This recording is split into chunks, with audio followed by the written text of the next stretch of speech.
Hello everyone, welcome back to my channel. Today we're going on another epic adventure in Total War 3 Kingdoms. We're going over the campaign of one of the most complex and underappreciated leaders of the era, Gongsun. Known for his noble ambitions and relentless drive, Gongsun was a man caught between the chaos of the late Han Dynasty and the rise of warlords seeking dominance. But will his integrity be his downfall, or will his strategic genius bring him to the top? From the icy northern plains to the heart of China itself, this campaign promises intense battles, deep strategy, and the forging of an empire in the face of overwhelming odds. So grab your spears, rally your cavalry, and let's carve out the legacy as the founder of the state of Yan. This is Gongsun's campaign in Total War 3 Kingdoms.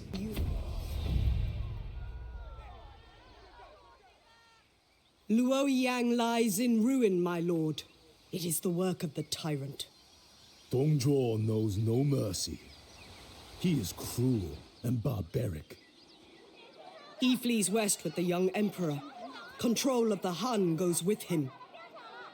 He must be hunted down. His devastation of China must be stopped. However, there are other, closer issues to deal with. Liu Ye still poses a threat. If he cannot summon the strength to govern his own lands, then I will seize them and do it myself. The coalition is dying. It lacks unity and leadership. Something must be done. Long have I defended China from enemies without. Now I must turn my sights to the enemies within. Your cavalry bray, Lord Gongsun. It is time to direct their furious charge. Okay, so we are in the campaign screen now and we are playing. So let's see here. Establish your power. Claim Han Empire regions. Be wary of Luo Yao and Gongsun. So, okay, war awaits and Gongsun meets it. Okay, let's see here. Taste of victory. We gotta engage this enemy army in front of us and take it out. So this will be our first battle. So, say Gongsun and let's take this army out. Okay, let's see here. It's just our first battle, so we're gonna start it and we're gonna do our first battle, but the other ones I'll probably delegate just because these are local Han Empire forces, and we'll wait till we get to bigger battles to be able to fight enemies and get those bigger battles, which are more entertaining and have a lot more fun in them. So we're just gonna go through this, be a first battle, see what the gameplay is about and some of the mechanics and some of the strategies we can use, and then from there on out we'll try different things and we'll see what the larger battles have to offer. Okay guys, so now we're in the battle. So we got two of our generals here. We got Gongsun and we got his other general, because Gongsun is the commanding general of this army, and we have Zhao Yong, who is his sentinel, and he's one of our generals in this army. Let's see him. Let's look here. Let's get a detailed shot here, cinematic view. If I can get this right. Nice. Look at that spear. Their horses look amazing as well, and just the uniforms in this game are amazing. Let's look at our commanding general, Gongsun. Look at him. I love that helmet. Okay, very nice, very nice. Okay, so we're going to get into battle positions here, and we're going to deploy, and then we'll go up against the enemy and face them off. So Gongsun has these forces under his command, but you can always switch them back and forth between other armies, and you can see that our Sentinel General Zhao Yong has two axe band light axe infantry units under his command. So we're just going to take his whole unit, and they're just going to straight up just go up in the front, and they'll pretty much just push the enemy army. And then we'll have Gongsun and his forces hit them from the side here. And we can actually take this infantry and just put on the main line because we have no use for it with the cavalry. So we're just going to keep his forces over there. And then we're going to have Gongsun and his forces over here. Okay, so let's get this battle started. And since we're attacking them, we'll have to advance up a little bit.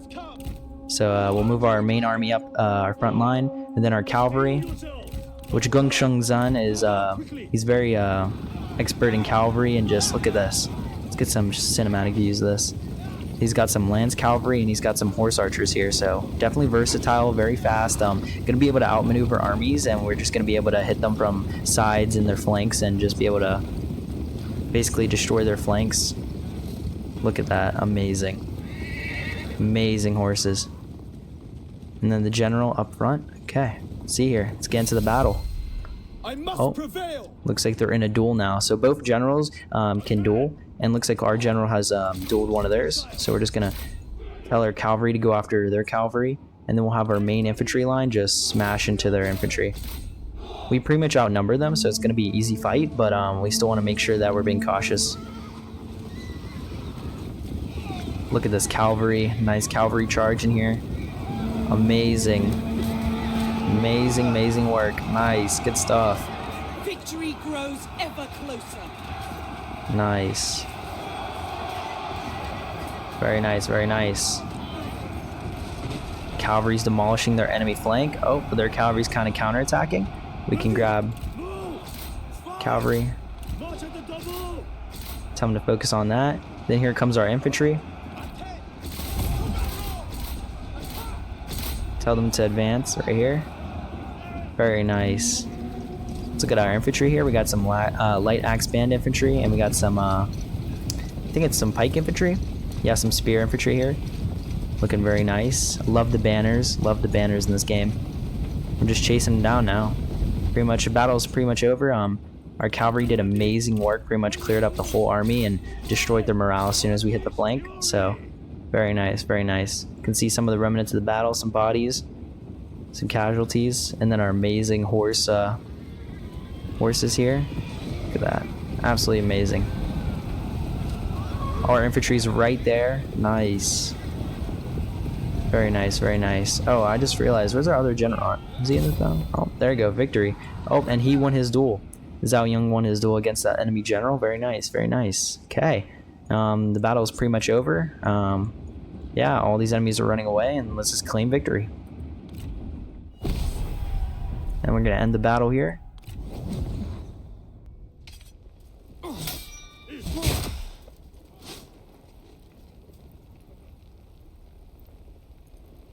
Be immovable. Okay, guys, so we're back after the battle. It was a decisive victory, and we captured some troops. We can either ransom them, seize the supplies, or recruit them. So it could give us some replenishment, which add to our numbers in case we had some losses during the battle.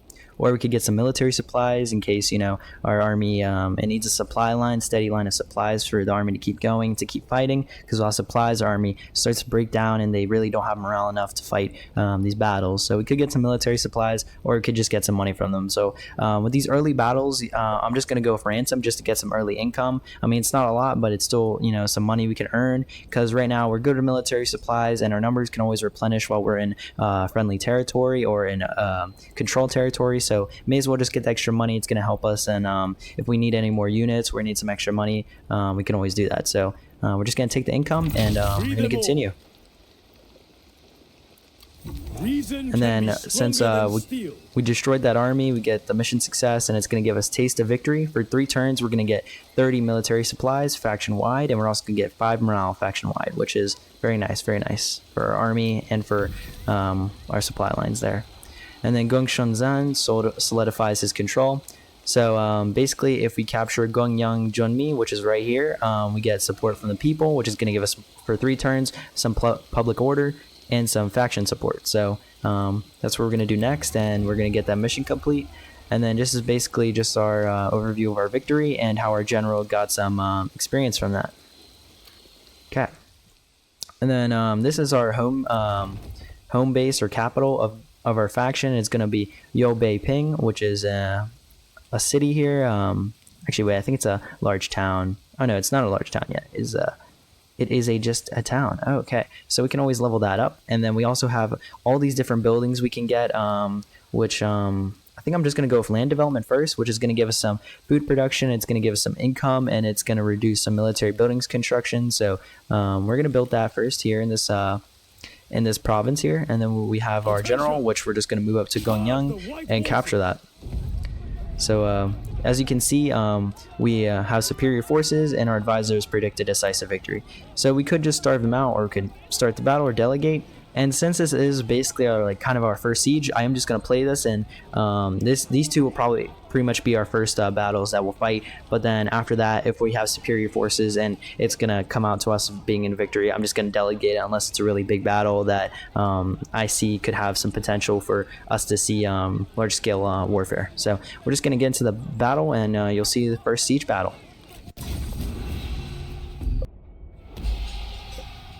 Okay, everyone, welcome back. So we're in the battle, or in the siege to be precise here, and we're gonna organize our forces real quick, and then we're gonna head into the battle. So I'm thinking we assault this side gate right here, just because if we assault the main two gates, we're gonna be under both towers from archer support, and their units are gonna be able to flank us from this side in here. So if we go up this way, it's only one gate. We can have a choke point, one archer tower, which we can deal with and capture. And then if they try to come flank from this side, we can always put some troops here to reinforce that flank. And they can't come from this side, so it's great that this natural terrain kind of blocks them from flanking our right side.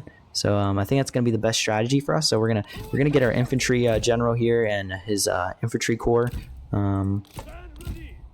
to build up right here, and we're gonna move these guys basically up this path right here and right into the battle. And then we're gonna get Gongsun and his cavalry to basically just hide in these backwoods right here, and whenever we feel like it's the right time, we can use them, and they'll become a great force in flanking the enemy. So start the battle here, and we'll get our infantry to move up to this front gate, and then we'll get our cavalry to go this way a little bit. See, their enemy forces are still up on this top hill at their capture point, so we may as well just quickly take this this point, just so we don't come under archer support here, or archer fire. So we're going to capture that there, and then we're going to get our cavalry to probably go through this gate, capture this gate here. Very nice. We have those two archer points. Oh, it looks like their forces are moving down to engage ours. So, but it looks like we're going to have this point captured. We're going to get this infantry up here. Oh, looks like their cavalry's engaging our general here, our commanding general. Should be able to handle himself. It's pretty strong here. Make sure we capture this point, actually. Want that point. Looks like our sentinel, Zhao Yun, is going to engage the cavalry.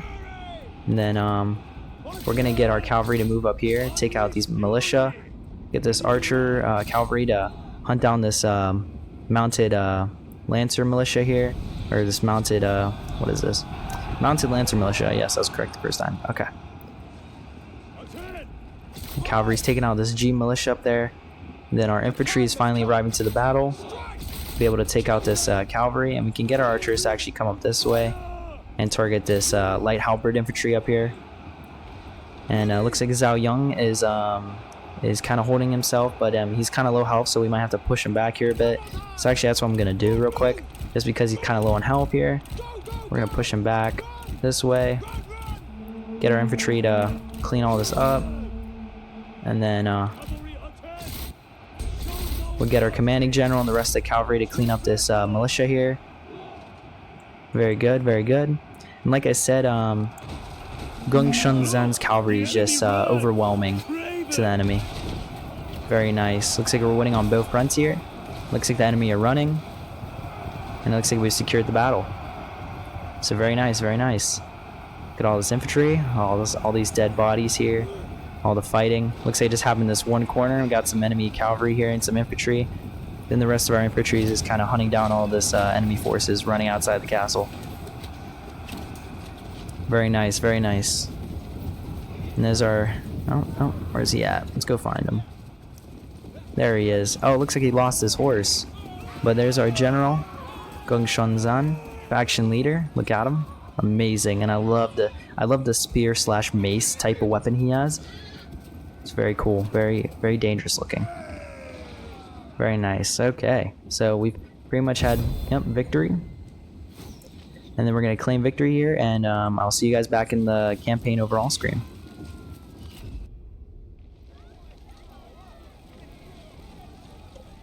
Okay, everyone, we're back, and the siege battle, we won that. We've gained the town now, and like I said, I'm going to go over what we can do after the victory. So we can either occupy the town, which is going to give us some faction support, and it's going to allow us control of the settlement, and it's going to give us some supplies.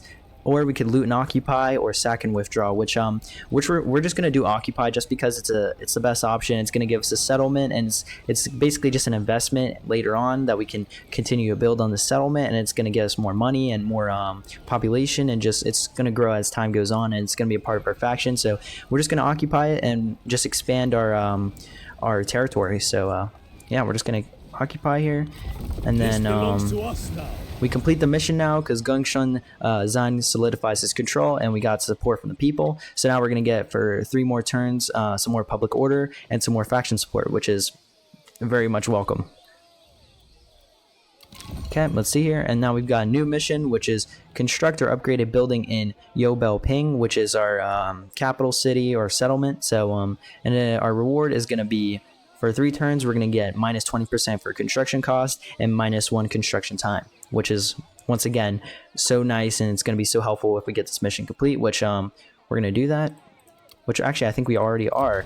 Yeah, we're already constructing a land surveying office, which is going to take about 2 more turns. So we've been going through over the battles just up to this point, but now I kind of want to go through our faction and some of the diplomacy and some of the other tabs and systems in this game that you can do besides just fighting and siege battles and other battles like that. So first, we're going to go over our faction summary, which, like I said, is just going to be a summary of your whole faction. And on the left, you're going to get your faction leader, his specialization, his playstyle focus, and his military government, which is a unique military inspector, which he also has unique military inspector court positions and also has limits to availability of administrators.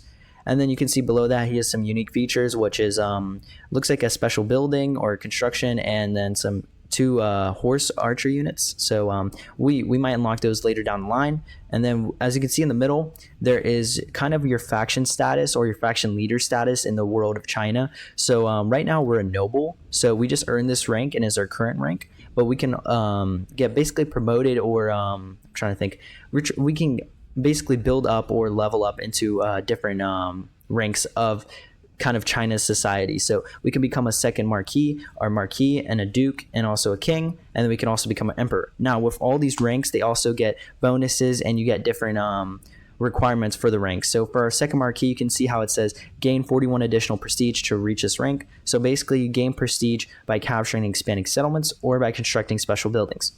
And then this is going to enable us to adjust our faction-wide tax levels, and it's going to unlock the diplomatic option to create coalitions with other factions. So right now we currently cannot create coalitions, but if we become a second marquis, we definitely can do that, and we can enable adjustment of faction-wide tax levels. And then on the right, you can see some of the rewards or some of the buffs we have right now, and our years of rule, which we have currently 0 right now, but we have, and you can also see our population and our commanderies. And then you can also see our capital, which is Yobei Ping. And then we have some prestige points, which, like I said, is from capturing, is by capturing and expanding settlements or by constructing special buildings. And then we also have our treasury. You can see our money. You can see our auxiliaries. You can see some of our armies and how many armies we have. Our food, our reforms, which I'll get into that. I'll get into reforms. And then you can see administrators, which we currently have no one appointed yet, and we'll also get into that screen here in a bit. We also have assignments, and we have spies, which, like I said, we don't have yet, but we will see that later. And we also have ministers. Now, we also have, this will come later if we get any allies or any vassals and any trade partners, but as you can see here, we're at war with the Han Empire and Dongzhou, which is the tyrant in China right now who has captured the young emperor, as you've seen earlier in the cinematic. And then we can see some of the statistics that our faction has currently had or have or will have. So you can see some of our characters, our faction statistics, some notable characters, and our progress. So that's basically all the faction summary screen and all it has to offer there. Now, if we get out of that, we can see our court. So now our court is going to, below here, you can see our administrator positions, and you can see our faction leader, which is, like I said, Gongsun Zan, and you can see some of his position effects. We can also see the spouse, which his spouse is Song Jinting, and then we can also see his faction heir, which is Gongsun Shi. Okay, so, and he has some position effects as well, but currently he cannot become the faction leader unless Gongsun Zan dies or he decides to give the faction heir the leader position. And then we also have a prime minister, which is, like I said, is locked until we get to a certain rank. So some of these positions we cannot unlock yet unless we get to a certain social rank in China. And then we also have, well, these positions are open, but as you can see here, like the Grand Commandant is second Marquis, Grand Excellency, second Marquis, and this is Marquis, and then this is Marquis as well. But we can put in a Chancellor, which we will do now. And our chancellor is probably going to be Tian Ke, just because he is a commander type, but he's also a court noble, and he's going to give us some position effects, which is going to give us some more income from peasantry.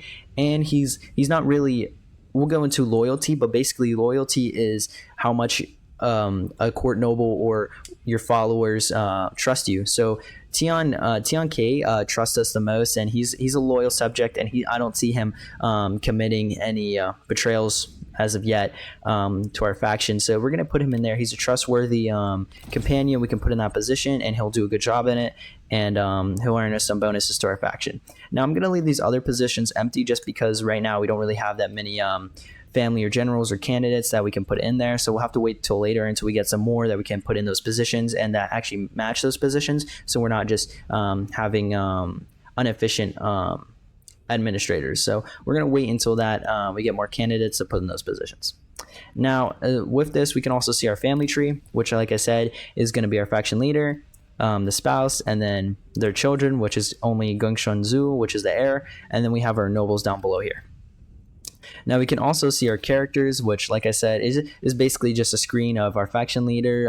You can see some of who he's friends with, some of who he likes, and some who he doesn't like. So like Louis Yu is a rival to him. He doesn't really like him, and we're going to have definitely conflicts with him. But like I said, this is a screen where you can see your relationships with other characters and just some other statistics about his relationships with some of his nobles.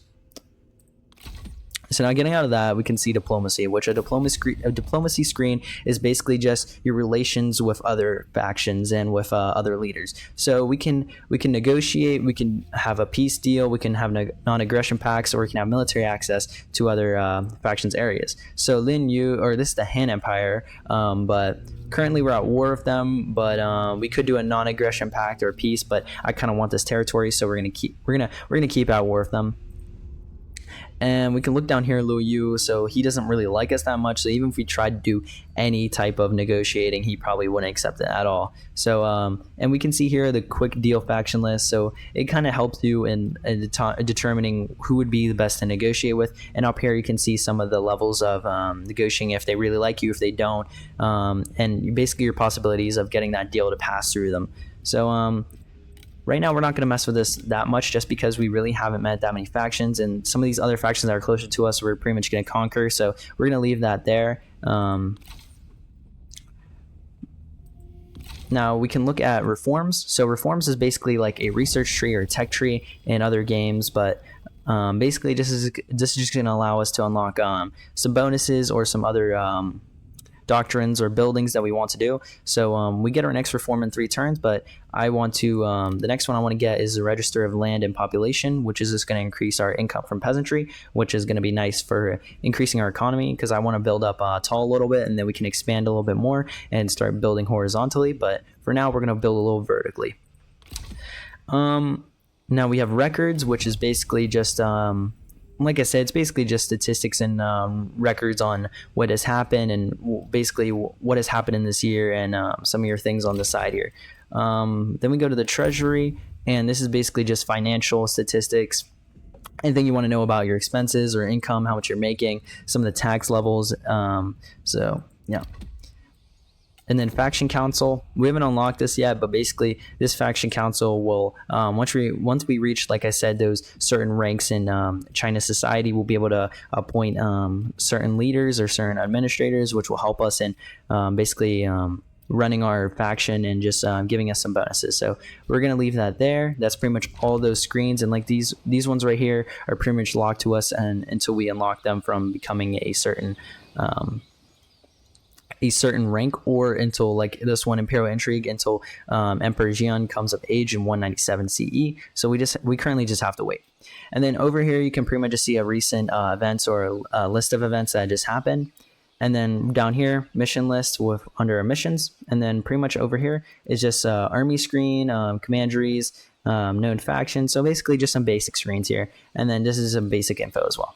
So with that being all said and done, and now that you understand some of the UI, if you didn't understand it before, now we can continue, and we're going to move on to ending our turn here. And then it's going to move us to the next turn, which we can do more things. So we're going to wait till every other faction does their turn, and then it's going to get to us eventually, and we're going to be able to move our army if we want, and we're going to get some more income from it at the end of the turn, and it's going to give us some new events that have popped up or that have happened, and if there are or haven't been, then it won't. So we can see here, it's now autumn of 190. We gained some money from that. We're now 3.2k. Like this one here is our current mission, which is construct or upgrade a building. So we're currently constructing a building, so we just currently have to wait for it, which is one more turn, and we'll basically have this building unlocked and built. So now with Guangang, we can definitely upgrade this because this is a mining, so we can get iron pits, which is going to give some more prestige, some more income, and reserve capacity, which we're going to do. It's going to just increase our economy, build us a little economic revenue there. And then we have our army currently, and we can recruit. So we can go over the army composition. So with your army, we have your commanding general, and you can see above here, Gongsun, like above his name, you can see he's a vanguard type general. So that means he's wanting to get up in the front, and he's wanting to be basically leading the charge and leading the attack. So that's kind of his fighting style, if you want to see there. And then, like I said, Sentinel Zhao Yong, he's more of a defensive type general. So they're both versatile in the ways that they attack and defend, but they both can do the same thing. And then we can recruit a variety of units, and we can unlock more units as more if we go down a military doctrine. But for right now, these are the only units we have right now. So we could get more cavalry for a Gongsun, or we could get more units for this general Zhao Yong, which actually I probably will. And we were probably going to get some Jian sword guards, just because it's going to help us.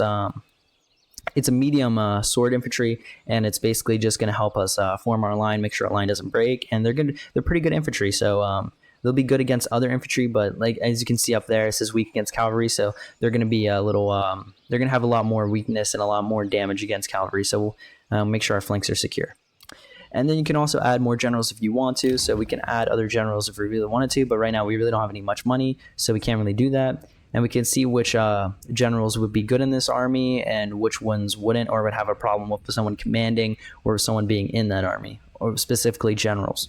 So generals definitely have relationships in this game, and it's going to be tough balancing those if you really want to or not. But we're going to leave it there with two generals, because I just believe those two are just good enough for right now until we have to expand against bigger armies, and then we will, and we'll make more armies. So right now, we're going to move our army south down to Yubei Ping, Lingyu. So this is part of the same commandery. It's just there's like two provinces in it. So we're going to go down here and take control of, I think this is a port. I think this is a coastal port. Yeah, it's a trade port. So as soon as we take control of this, it's going to increase our economic value there of this commandery, and it's going to be very good for us. And then we may as well take out Gongsun up in the north here, because he's got these two provinces, and we may as well take out our northern threats. So we're going to end the turn. And then, so now you basically know all the basics of the game, and we'll get into more things if you don't know, or you can leave comments if you have any questions down below about some of the UI or some of the functions in the game or mechanics. But for right now, we're just going to continue with the episode, and we're going to keep going and at least try to conquer this trade port, and then we'll see where we go from there. So our economy grows since we got that mission succeeded. We're going to get a reward, so it's just going to help us with our economy and building up. And then we have a new mission issued, which is going to be an army is called for. So recruit and maintain a total of 11 units as the start of a new turn. So we currently have 9, and then if we get that done, we get a reward of 50% bonus experience for units per season, and we get 10 replenishment for 3 turns. And so it is winter now, so we're going to have to worry about attrition, but we should be fine, even though we're out of allied territory. So we're going to go to Linyu next turn. We'll be able to take it out. So we're just going to end the turn here, move on. And this battle will probably delegate, just because it's just going to be another one of those battles, and it's just going to be another victory for us. So now you can see here we're in diplomacy proposal. So they're going to give us this hardened iron shell for us making a payment to them, and a regular payment, and giving them a ton of stuff, which we're not going to accept. This is an outrageous deal, so we're going to reject that. He can deal with that, because no way am I selling all that stuff for a hardened some piece of armor. I'm good. So we're going to move on. Okay. Character killed, Sun Jian, decalling the tiger. So it looks like Sun Jian has died, and his faction heir will pretty much take over for him. So now we're going to go in here, and we're going to attack this trade port. Show fury. And like I said, it's with superior forces, so we're just going to delegate it just because we're going to win either way, and you've already seen a siege battle, so we're going to delegate it, and it's basically just going to auto do the battle, and we're pretty much going to win. So yep, and you can see we didn't lose that much. They lost their whole army, and we're going to occupy it once again, and it's going to give us access to this trade port. Now, just to get that mission complete, we are going to add some more units to our army. So we will add we're going to add some Xian Mianjian infantry, which is some medium glaive infantry. It's going to add to our front line. And we're going to get some more, let's see here. We're going to get some more raider cavalry. We're going to get more white horse raiders, some more archers. And then, as you can see here, we can go to reforms and get our new reform. So we're going to, like I said before, we're going to get this register of land and population. It's going to increase our economy. Just a basic thing there. And then with that, we're going to end the turn. And we should get that next mission done just because we got those new units. So, see here, once it gets to our turn.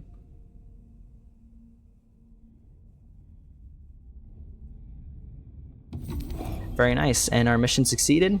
We got the growing might, so we got that mission easily completed, and our army has grown. And now our next mission is hold 3 settlements, which we currently have 3. So it's just going to give us mission success. So we gained momentum. We got minus 20% recruitment cost. Very nice. So now we have a new mission from each according to their ability. So send any character on an assignment, and we're going to gain some momentum. So we may as well do that as well, but we also have challenge issue. So destroy the following factions. Liu Yoi. So once we destroy this faction, we will get Path of Glory, which is going to give us some more population growth, public order, and income. So that's definitely our next challenge there in the threat. So we could attack them, but we're going to bide our time just because I want to deal with the north first, and then we'll go down and attack him. So, but it looks like our army is building up. We're recovering from that battle, getting our units back up to full strength, and we've got this. And we, like I said, assignments are down here, and we can assign a court noble to do a mission here. So we're gonna do Gongsun, our faction heir, and he's gonna supervise construction, and it's gonna allow for some minus construction costs, minus construction time, and building upkeep. So that's very nice there. And with that, our mission should be complete there. But yeah, it's basically all we're gonna do for this episode, just because we've gotten to a great point. We'll conquer the north when we can, probably next episode. And as you can see, we captured 2 provinces. I've explained some of the beginner intro to the UI and some of the game mechanics, but with that, I'm gonna leave this episode off to you guys. And like I said, if you guys want to see more of these episodes, more of this campaign, please let me know down below in the comments. Please like, subscribe, and have a great day, guys, and thank you so much for watching the video, and I'll see you in the next one.